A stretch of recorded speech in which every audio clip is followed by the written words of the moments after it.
over the years, I've played probably almost every type of guitar pedal, and though there are some, classes of effects that I like better than others, flanger, for example, I'm not a huge fan of, there's one that I really haven't played with very much, and that is ring mods. I've played with them inside of DAWs, on like electric pianos and stuff, and found some cool stuff, but I've really never just had too much time with them as guitar pedals, and frankly, I think I just have this bias where I think of them as being these crazy machines that make weird beep boop sounds that are not necessarily all that usable unless you're composing a B-movie sci-fi score or something like that. But Andy, who is my friend with the most knowledge of effect pedals, I think, has brought 2 ring mods for us and is going to kind of run us through them and see if there are in fact some really cool ring mod sounds that I haven't found before, and perhaps they're a lot more usable than I have experienced them myself before. So before we kind of jump into these 2 that you brought, could you tell us a little bit about ring mods? Yeah, so ring mods are an interesting effect that basically mix the guitar signal with an internal, basically drone from a synthesizer, which is why you saw synth companies make ring mods pretty much before anyone, like Bode and Moog. And in modernity, they usually kind of fall into 2 categories of like, how weird can we make this and how rich can we make this sound? And so I brought 2, I think, really good examples of that. Rich here meaning, basically, can we make this usable in terms of an instrument? Yeah. Okay. Yeah. And so I have the Moog 102 Moger Foger ring mod. And to contrast that, I have the Fairfield Circuitry Randy's Revenge, which is a bit of a modern ring mod, which takes away some of the craziness and adds some more features that make it incredibly musical and something that you can really blend into your signal rather than annihilate your signal with. Cool. Yeah, I've heard great things about the Randys. The Moog I'm familiar with, though I've never played either, but I mostly know it because I've just looked up what the cheapest Moger Fogers are that I can find, because I just really want one. The box is super cool. They're huge. Yeah. John Frusciante's board I've seen that's just like Moger Foger running into another, all the way down. So I've always thought about that, but I'm like, man, I'm going to spend a lot of money still on this. And it's just got to be a ring mod at the end of the day. Yeah. Though, again, maybe I'm misjudging that. I'm pretty curious to find out. Yes, well, so I kind of dialed in a rather heinous ring mod setting for you to try first here today. So let's hear that. Okay. But first, here's your clean tone. Yeah. Be like Andy. Yeah. There's my clean tone. Yeah. Sounds like a guitar. Great. Whoa.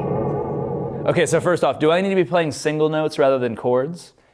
It does help the like kind of subtraction process. Okay. But you can hear it a little bit better than when you don't have to do it,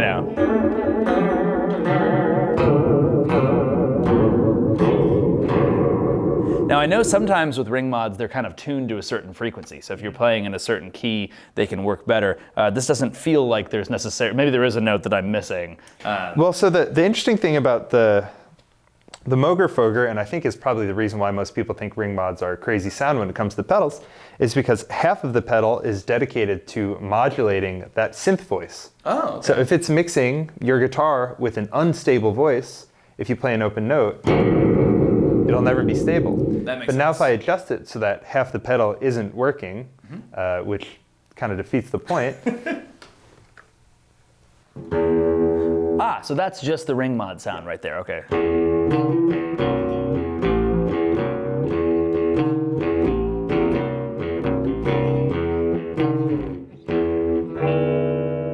That is more what I think of when I think of ring mods. So that sound that I hear, that second voice, that overtone, that is what's being modulated by the LFO, which is taking it into Space Cadet territory very quickly. Yeah, it's mixing your input signal and the internal carrier, which is what we call the oscillator, and it is producing a new tone through like a multiplication and division process. And so you get multiple tones at once, which is why if you play the open E, and it's tuned to it, it doesn't really sound like much is going on, because it's mixing that same. As soon as you go down. Yeah. But it works okay there on the A. Yeah, and it'll work on the B too.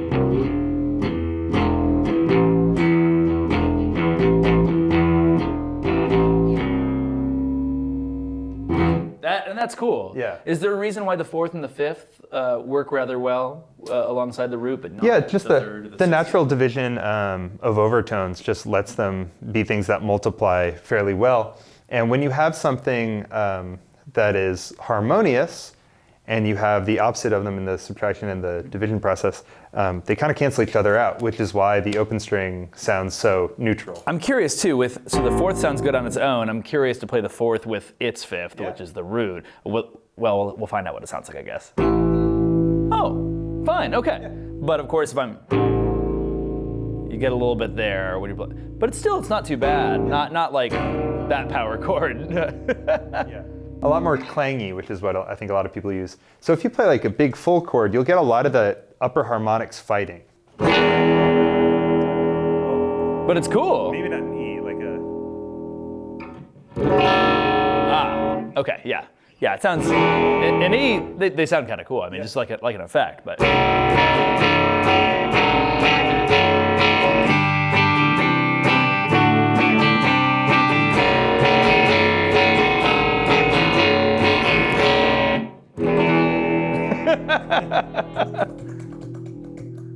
Yeah. So is there, I know this seems crazy, I don't want to seem like a Luddite, is there a super musical application to the LFO and the ring mod together in the Moog? Sure, yeah, but it is... And I know I don't want to sound like, and anything can be music, obviously, but... Yeah, I would say with just a little bit, you can add a bit of movement the same way like a... Okay, I get it. Yeah, we're not quite in spaceship territory.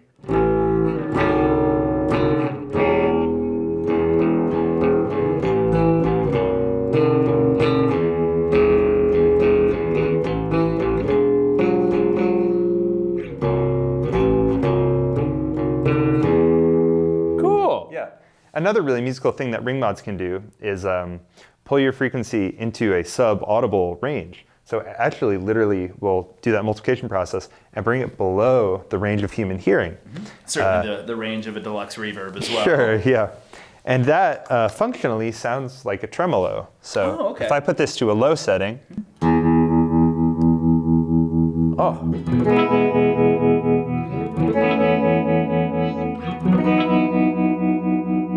Wow. Yeah.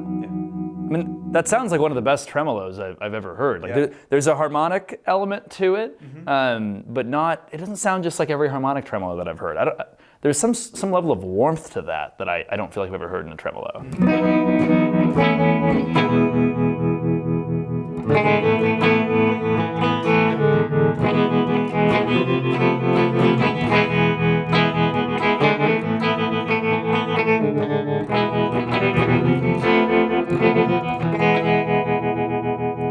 Oh, and you hear the LFO modulating the speed of the tremolo there. So you hear like ba ba ba ba ba ba ba ba. Okay, so I was expecting to just be like the Moog is a spaceship, and then the Randy's is gonna like take us into more usable territory. But I think there's already some really cool usable territory with the Moog. Yeah. I've been turned around very quickly. I'm excited to check out the Fairfield Randy's Revenge as well. So the thing that Fairfield does that I think makes it a more quickly, recognizably musical pedal is it replaces an LFO circuit, which is pulling it in and out of tune, with a low-pass filter on the synth voice. And what that means is all those upper harmonics that clash get kind of combed away. Yep. And you end up with just a really strong, full-sounding note. So we're going to start with the low-pass filter all the way open or all the way off. So it'll just be the normal synth tone. It'll present like a normal ring mod would then in that case, okay.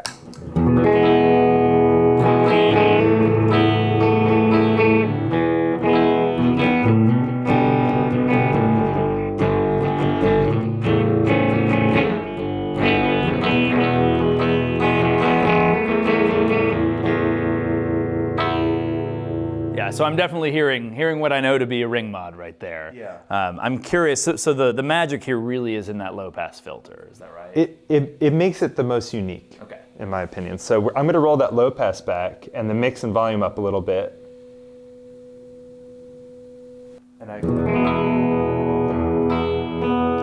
Yeah. So nothing happening up there. Not nothing. but it's much more subtle versus the way that they would interact before.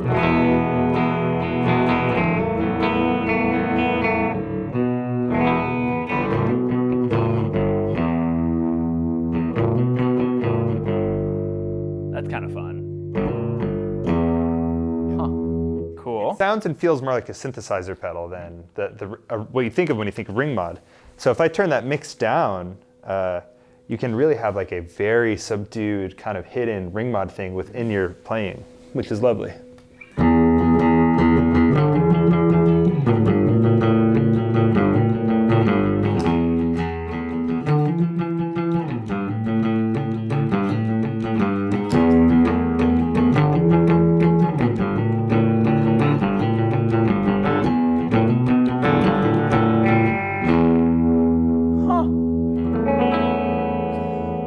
That's fun. Yeah. And the nice thing about this too is you have this big, if I'm not going to disturb you, this big giant freak knob, Yeah. if you will, so that you can just kind of hit it with your foot.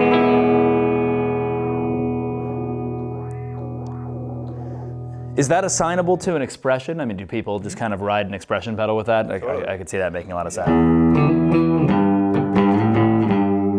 other thing I like about this one is, since you have that low pass filter, once you start going into those sub-audible settings or the tremolo settings, there is this kind of especially harmonic thing because you're pulling in and out of a filtered sound. Oh, so cool. let's get one of those going. So for that, we just take the frequency way, way down. Yeah. Try that. Okay.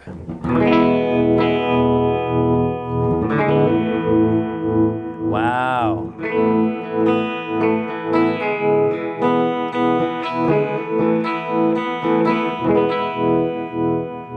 Yeah, you do definitely feel that filter on that tremolo sucking in and out, basically. Yeah, it feels a little more like an old brown panel Fender amp or like adjusting the envelope on a synthesizer. Mm-hmm. But with this pedal, you can mix that in, see, so it's. Sure.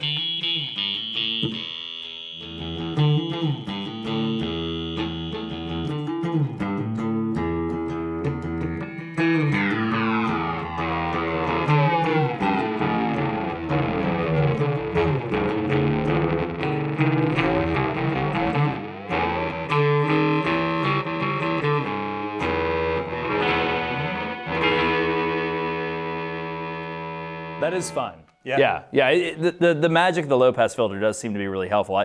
My takeaway after playing on both of these a little bit, I would say the Moog, if it had a low pass filter, would be a hell of a thing. Yeah. That'd be a crazy mod. The tremolo sound on that is just incredible. I have to be honest. I mean, I've never heard such a full, rich tremolo.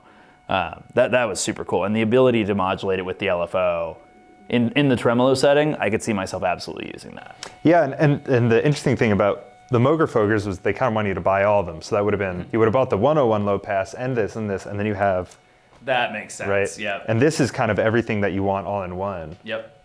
Well, all in all, I would say this was a success. It's always fun taking something that you're like, I don't know if that would ever make sense for me, and playing with it and seeing. For me, again, the Moog was really, really cool. I'd like to have, I'd like to have every Moog Foger, but I think you made a very convincing case for this one. Super, super cool. And the Randy's is awesome too. So thank you, Andy. It's always great to be able to check out these things. I'm curious to hear what you guys thought at home.